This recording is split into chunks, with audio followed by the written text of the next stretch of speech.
Perkenalkan, nama saya Gita. Saya akan membacakan sebuah puisi dari Ikhwanul Arif yang berjudul Jika Cinta Menjadi Makam. Jika cinta memakamkan kebenaran, bagaimana bisa jantung berdegup tenang dan menantang kematian dengan tenang.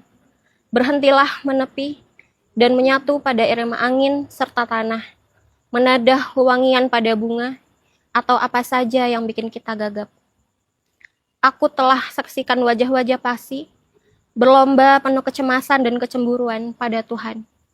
Mereka membuka taman, menanam kembang di atas batu. Yang lain mencakokkan tubuh ke batang, meninggalkan akar kelahiran, lapuk tertimbun, karcis hiburan, koran, atau penjara dalam beratus-ratus rak. Jika cinta menjadi makam bagi kebenaran, bagaimana bisa jantungku berdegup dengan tenang dan memilih cara mati yang agung?